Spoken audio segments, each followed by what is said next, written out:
आज के एपिसोड में मरीनी ने डार्क टाइम मूव यूज करना सीख लिया है, जिसकी वजह से टीम लोग डिसाइड करती है कि री मूव की प्रैक्टिस करनी चाहिए, लेकिन इनके पास रीडिंग नहीं है। तब जियोवानी ने ऑर्डर देता है कि तुम्हें उला उला आइलैंड जाना चाहिए, वहाँ का कहूना मुझे जानता है, तुम मेरा नाम लोगे तो तुम्हें रीडिंग दे देगा। लेकिन वहाँ जाने के बाद इन्हें पता लगता है कि वहाँ का कहूना कहीं और चला गया है। तब जैसी को काफी ज्यादा गुस्सा आ जाता है और वो स्पिरिचुअल गैंगार को बाहर निकाल देती है, जो इन्हें प्रोसेस कर लेता है। एपिसोड की स्टार्टिंग में यहाँ टीम रॉकेट अपने मसलानास के लिए थैले बना रही होती है, लेकिन उनका मेन काम ये नहीं है। लेकिन जैसी कहती है हाँ मुझे पता है कि हमारा मेन काम क्या है, लेकिन अभी मुझे भूख लगी है। जिसके बाद फ्रिज खोलती है और वो क्रीमी पाई देख के काफी खुश होती है। जेस बताता है कि ये तो मेरा है, लेकिन वो कहती है अब ये मेरा है। लेकिन इतनी देर में मरीनी इसके ऊपर अटैक कर देती है, जिसके वो क्रीमी पाई मिमिक्यू के पास गिर जाता है। मिमिक्यू उसे खा लेता है और जैसे जेम्स ये देख के काफी परेशान होते हैं कि मिमिक्यू ने इनका खाना खा लिया है। लेकिन म्याउथ बताता है कि तुम्हें इस चीज पे फोकस करना चाहिए कि मरीनी ने एक डार्क टाइप मूव सीख लिया है, जिसका नाम है नॉक ऑफ। जिसको सुनने के बाद ये दोनों ही काफी खुश होते हैं कि अब ये भी अपना री मूव ऑन कर सकते हैं, बस इन्हें रीडिंग चाहिए। इतनी देर में इनका हेडक्वार्टर से कॉल आ जाता है, जिसमें मेटोरी बताती है कि तुम्हारा लो सक्सेस रेट चल रहा है। तब जैसे इसे काउंटर करने के लिए कहती है हम खाली नहीं बैठे, हम री मूव की प्रैक्टिस कर रहे हैं। जिसके रिस्पॉन्स में मेटोरी बताती है मेरी इन्फॉर्मेशन के हिसाब से है तो रीडिंग की जरूरत है, जो है आइलैंड कहूना के पास ही होती है, और मुझे लगता है कि वो तुम्हारे पास नहीं है, क्या तुम उसके लिए कुछ कर रही हो? तब वो उसके पास कोई जवाब नहीं होता। वो कहती है तुमने काफी अच्छा सवाल पूछा है। लेकिन तभी उसके पीछे से जियोवानी बोलता है अगर तुम्हें रीडिंग चाहिए तो तुम्हें उला उला आइलैंड जाना चाहिए, वहाँ के कहूना को मैं जानता हूँ, तो हो सकता है कि वो तुम्हें reading they they. Why not give me a reading sometime? अब ये उला उला आइलैंड के पास पहुँचने वाले होते हैं, जो अपने होटल बलून में आते हैं। काफी टाइम बाद ये बलून देखने को मिला है ना। अब यहाँ पर वो तीनों बातें कर रहे होते हैं कि अब हमारी सक्सेस को कोई नहीं छीन सकता, अब हमारे पास रीमूव आने वाले हैं। तब जेम्स कहता है कि यहाँ तक कि बीवियर भी नहीं। हमें पता लगता है कि बीवियर के लिए ये पपेट लगा के आए होते हैं, जिसमें रिकॉर्डिंग में एक ही वर्ड रिपीट हो रहा होता है, लेकिन बीवियर को कोई शक नहीं होता, जिसके तो और बैरी बनने चली जाती है। और यहाँ टीम रॉकेट नाचते गाते आइलैंड पे उतर जाते हैं, और यहाँ की एक लाइब्रेरियन जिसका नाम ऐसे रोला होता है, वो दो बच्चों को एक फेरी टेल सुनाती है, जिसका नाम होता है द ग्रीडी रेपू। उसमें वो बताती है कि बहुत समय पहले यहाँ एक इविल स्पिरिट आई थी, जो हर ट्रेनर के कुछ ना कुछ आइटम को चुरा लेती थी। और यहाँ टीम रॉकेट बातें करते हुए जा रही होती है कि आखिर यहाँ का कहूना कैसा इंसान होगा। जिसके बाद म्याउथ बोलता है कोई बात नहीं, उसको हैंडल करने के लिए मैं स्पेशल मसला लेके आया हूँ। जिसके बाद जैसे इसकी काफी तारीफ करती है। फाइनली इसके घर पे पहुंचते हैं, जहाँ पर अलोरा और म्याउथ का बहुत बड़ा झुंड होता है, जो उनके स्पेशल मसला को देखने के बाद उन्हें छीनने की कोशिश करते हैं एंड फाइनली छीन के खा जाते हैं। ये काफी गुस्सा करते हैं, लेकिन तभी वहाँ पर एक आदमी आता है जो बताता है कि कहूना तो यहाँ पर नहीं है, वो तो ट्रेनिंग के लिए बाहर गए हैं, तो हो सकता है वो कुछ दिन बाद, कुछ हफ्तों बाद या कुछ सालों बाद आ सकते हैं। जिसे सुनकर टीम रॉकेट काफी निराश होकर जाने लगती है। तब पीछे से आके बोलता है मैं नहीं चाहता हूँ कि तुम मेरे लिए परेशानी बनो। और यहाँ ऐसे रोला स्टोरी कंप्लीट करते हुए बताती है कि हमारे कहूना ने उसे सील कर दिया, जिसके बाद यहाँ के लोग खुशी खुशी रहने लगे। तब वो लड़की कहती है कि मुझे घोस्ट बिल्कुल भी पसंद नहीं है, लेकिन उस लड़के को तो ऐसी स्टोरी पसंद आती है। तब ऐसे रोला लड़की को बताती है कि तुम घबराओ मत, ये सिर्फ एक फेरी टेल है। तब वो लड़का कहता है तो चलो फिर हम उस जगह को देख के आते हैं। जिसके बाद वहाँ पर टीम रॉकेट बैठी होती है और बात कर रही होती है कि हम खाली हाथ नहीं जाने वाले हैं। जैसे ही वो काफी गुस्सा आता है, जिसके बाद वो वहाँ के पत्थर को तोड़ देती है। जिसके बाद एक गैंगार बाहर आता है उस पत्थर में से, जिसके एथरोला बोलती है तो ये सिर्फ एक फेरी टेल नहीं है। वह टीम रॉकेट कहती है कि तुम यहाँ क्या कर रहे हो, तुम कौन हो? लेकिन उतनी देर में वो उनका जी क्रिस्टल लेके चला जाता है। तब वो छोटी लड़की बोलती है कि हमें यहाँ से दूर जाना चाहिए। एथरोला कहती है तुमने सही कहा। वो तीनों भागने की कोशिश करते हैं, लेकिन तभी गैंगार उनके पास आ जाता है। तब वो उनके आगे आ जाती है और कहती है कि तुम इन्हें कुछ नहीं करोगे, तुम्हें ले जाना ही है तो तुम मुझे ले जाओ। जिसके बाद गैंगर हंसता है और उसे लेके चला जाता है। उसके पीछे उसका मिमिक्यू जा रहा होता है। टीम रॉकेट देख के काफी हैरान होती है कि इसका मिमिक्यू उड़ सकता है, क्या ये फ्लाइंग टाइप मिमिक्यू है? फिर टीम रॉकेट अपने डार्कनेम जी के लिए उसका पीछा करने चले जाते हैं। और यहाँ पर ये दोनों बच्चे अपने कहूना को बताने जा रहे होते हैं। तो ये है आज का पॉकी क्विज। टीम रॉकेट का डार्कनेम जी किसने चुराया? आपके ऑप्शन आपके स्क्रीन पे हैं। और ये है पिछले क्विज के विनर्स।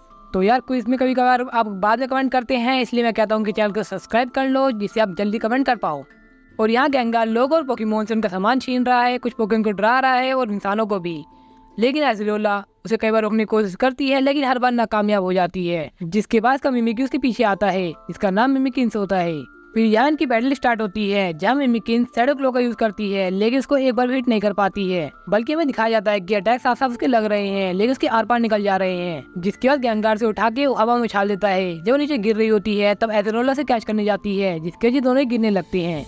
लेकिन तभी गैंगार उसको बचाने की कोशिश करता है, लेकिन बाउंस होने के बाद वो नाकामयाब हो जाता है। जिसके बाद एज़राल्ला उसको कैच करके नीचे गिरने लगती है और पेड़ से लड़खड़ाते हुए वो एकदम नीचे गिर जाती है। फिर जब वो उठती है तब गैंगार काफी परेशान दिखता है। तब मिमिकिन उसके आगे आ जाती है लड़ने के लिए, लेकिन वो कहती है तो तुम मेरी केयर करना चाहते हो, देखो मैं एकदम ठीक हूँ। जिसके वो जंप करने लगती है। गैंगार ये देख के काफी खुश होता है, वो भी जंप करने लगता है। तब वो उसे बताती है जैसे कि मैंने फेरी टेल में पढ़ा था, तुम बिल्कुल वैसे नहीं हो, लेकिन सब मेरी परवाह कर रहे होंगे, जिसकी वजह से मुझे जाना होगा। गैंगार ये सुन के काफी शौक हो जाता है और सारे सामान निकाल के रखने लगता है। एंड फाइनली वो गोल्ड नगेट्स को देता है, लेकिन तब भी वो नहीं मानती। तभी वहाँ टीम रॉकेट आती है और बोलती है कि आखिर इस गैंगार को चाहिए क्या। तब म्याऊथ बताता है कि शायद ये इस लड़की को पसंद करता है और उसे दूर जाने नहीं देना चाहता। जिसके बाद वो सब कुछ और निकालता है। वो कहती है तुमने तो बहुत सारा सामान रख रखा है, लेकिन तब वो डार्कन ज़ीर निकाल के देता है, लेकिन वो उसको लेने से भी मना कर देती है कि मुझे ये नहीं चाहिए, वरना मुझे तुम्हारे साथ जाना होगा। लेकिन मेरे ट्रेजर ये सब ना होके लाइब्रेरी में जाके बच्चों को बुक्स पढ़ाना है। गैंगार ये सुन के काफ़ी गुस्सा होता है। वो गुस्सा होकर यहाँ छटपटाता है एंड फाइनली वो उसको अपने अंदर रखने वाला होता है। लेकिन तभी पीछे से शैडो बॉल आता है जो जैसे कि मिमिक्यू ने हिट किया था, जिसके वजह देख के काफी हैरान होती है, क्या एक मिमिक्यू। और यहाँ पर जेम्स अपना डार्कन ज़ीर ले लेता है। जिसके बाद ये सभी उसका मजाक उड़ा के भाग जाते हैं। गैंगार से पीछे करने जा ही रहा होता है, लेकिन तभी एज़राल्ला के पास नानू आता है। जब गैंगार टीम रॉकेट के पास पहुंचने वाले था तभी म्याऊथ कहता है तो तुम्हें इससे लड़ना है। जैसे वो अटैक करने के लिए तैयार होता है, लेकिन तभी गैंगार उसके अंदर घुस जाता है। तब वो म्याऊथ को प्रोसेस करता है, जिसके बाद म्याऊथ उसके ऊपर अटैक करने वाला होता है, लेकिन तभी जैसी बोलती है अपने मिमिक्यू को फुट हैमर यूज करने को, जिसके बाद वो म्याऊथ को हरा देता है, लेकिन गैंगार को कुछ नहीं होता। तब जैसी कहती है हम म्याऊथ और सैक्रिफाइस बेकार नहीं जाने देंगे। जिसके बाद वो एक और अटैक करने वाली होती है, लेकिन उतनी देर में गैंगार उसके अंदर भी घुस जाता है। जिसके बाद जेम्स कहता है अब मुझे को संभालना पड़ेगा। जिसके बाद वो अपने महीने को निकालता है और यहाँ जैसी ज़ोंबी की तरह इसके पास आ रही होती है। तब जेम्स कहता है कि मैं अपने दोस्तों पर अटैक नहीं कर सकता, लेकिन मरनी तुमने नोकअप सीख लिया है, जिसकी वजह से हो सकता है कि हम इसे हरा सकते हैं। तब वो मरनी को नोकअप यूज करने को कहता है एकदम प्यार से। तब गैंगार बाहर आ जाता है। उसके बाद उसे काफी ज्यादा गुस्सा आता है। म्याऊथ कहता है कि इतना गुस्सा तो उसे बहुत पहले आया था जब उस लड़की ने इसे मना किया था। जिसके बाद गैंगार इनकी ओर बढ़ ही रहा होता है, लेकिन तभी एज़राल्ला और नानू आ जाते हैं। नानू इनको देख के काफी इंप्रेस होता है कि इनकी स्किल काफी ज्यादा है और उसने इतना एक्सपेक्ट नहीं किया था कि इतने उसे हैंडल कर पाएंगे। जिसके बाद रिवॉर्ड के तौर पे वो उन्हें रीडिंग देता है। अब जेम्स मरनी के साथ रिमूव वहाँ करने वाला ही होता है, लेकिन इस बार टीम रॉकेट पूरा इसको सपोर्ट कर रही होती है और ये तीनों मिलके ही उस मूव को परफॉर्म कर रहे होते हैं, जो होता है ब्लैक होल एक्लिप्स। जिसके बाद गैंगार हार जाता है। अब यहाँ शाम हो जाती है। गैंगार काफी उदास बैठा होता है। टीम रॉकेट से टॉन्ट मार रही होती है, तो यही है वो लालची पोकेमोन जिसे आइलैंड का ओनर ने कैद किया था। तब एज़राल्ला बताती है मुझे नहीं लगता कि ये लालची है, बल्कि ये काफी अकेला है, क्योंकि इसने मुझे सब कुछ देने की कोशिश की थी बस मुझे पाने के लिए। माफ करना गैंगार, मैं तुम्हारे साथ नहीं चल सकती, लेकिन तुम हमारे साथ आ सकते हो। जिसके नानू को ये काफी अच्छा लगता है कि उसने बिल्कुल ऐसा एक्सपेक्ट नहीं किया था। जैसी कहती है क्या तुम्हें ये अच्छा लग रहा है, लेकिन जब वो अपने कलीग्स को देखती है वहाँ पर जेम्स और म्याऊथ रो रहे होते हैं। उसके बाद नानू कहते हैं अगर तुमने दोबारा ऐसी हरकत की तो तुम्हें दोबारा सील कर दूंगा। तो एज़राल्ला कहती है तुमने सुना ना, ये हमारे काउना है जो काफी ज्यादा खतरनाक हैं। फिर टीम रॉकेट ये सुन के काफी हैरान हो जाती है। फिर जैसे गुस्सा करके बोलती है तो तुमने हमें पहले क्यों नहीं बताया, हम तुम्हारे रिकमेंडेशन लाए थे। तब वो कहता है तो तुम टीम रॉकेट से हो, तो चलो ठीक है तुम ये रिंग रख सकते हो। जिसके बाद वो कहता है ये तुम्हारा रिवॉर्ड है जो तुमने एज़राल्ला की हेल्प की थी। तो जैसी कहती है हाँ और एक और बात, मैंने कभी मिमिक्यू को उड़ते हुए नहीं देखा। तो वो कहती है ये तो मिमिकिन्स है क्योंकि ये घोस्ट है। तो वो कहती है अच्छा घोस्ट है क्या, घोस्ट है। फिर वो जैसी को मिमिक्यू मजीद देती है, जिससे वो मिमिक्यू के लिए एक स्पेशल रिमूव परफॉर्म कर सकती है।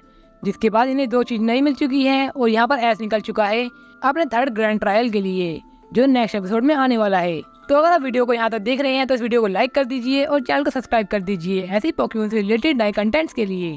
आज के एपिसोड में तो काफी कुछ नया हुआ, जैसे कि इन्होंने काफी ग्रो कर लिया, इन्हें 2 नई चीजें मिल चुकी हैं और 4 न्यू कैरेक्टर इंट्रोड्यूस करा दिए गए हैं जिनकी चारों की अलग पावर्स हैं। तो आज के एपिसोड में मुझे कोई कमी नहीं लगी है, तो मैं दूंगा 10 आउट ऑफ 10 रेटिंग। आपकी रेटिंग आप कमेंट कर सकते हैं।